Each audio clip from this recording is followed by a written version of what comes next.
Refugees in Hungary are protesting after they were barred from its main international train station. The government says it will register all people who arrive in the country seeking refuge in Europe. And joining us now live from Budapest for more on that story via Skype is Babor Baloch. He's the Central Europe spokesman for the United Nations Commissioner for Refugees. Thank you for joining us. Who exactly should be taking responsibility for the crisis right now, and what meaningful action can be taken now to help them? Oh, we are looking for a collective responsibility sharing by Europe at this stage. You see these people who are arriving here, they have been through a sea in the Mediterranean. They're running away from wars in Syria, in Iraq, in Afghanistan. Majority of those who are arriving in Europe today are from refugee crises, running away from there. So they need proper help. And in this sense, Europe has to come together in terms of working out a collective plan, how it wants to deal with these people, because under international law, seeking asylum is not a crime. And we have had this noble tradition of asylum as civilized human beings for centuries and decades. So Europe needs to step up to the plate over here and help these desperate people. Well, as you say, it's not a crime, but how would you characterize what's been happening to these refugees in Hungary right now?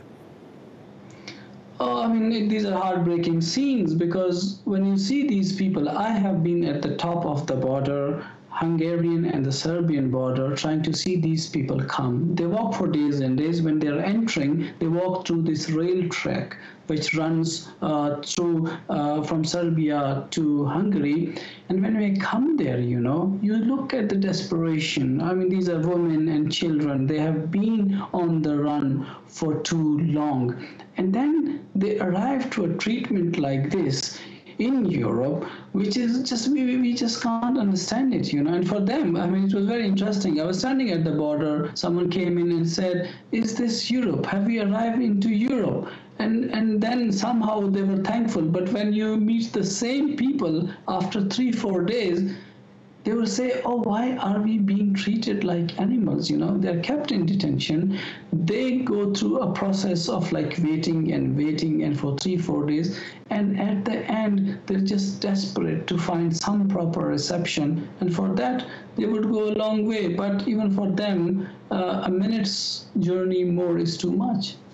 Well, they've been suffering for a long time, and EU Interior and Justice Ministers are set to meet in 2 weeks to address this ongoing crisis. This is after they said that they were gathering for emergency talks. It doesn't exactly appear to be emergency talks if they're taking that long to get together. Do you think they're treating this situation with enough urgency?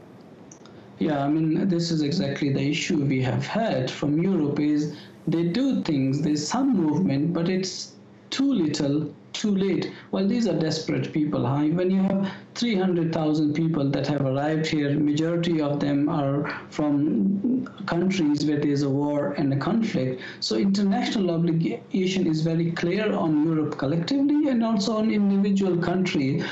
So this wait is too long, but let's hope. If now they have agreed to sit down, they will come out with a plan. So Europe is able at last to tell these people who are desperate what their plan is, how they're going to take care of these people. Whatever it's going to be, we hope that the humanitarian consideration will be at the top. Well, there's no guarantee that there'll be a solution even after they meet. Anyway, thank you very much indeed for that, Babor Baloch, speaking to us there.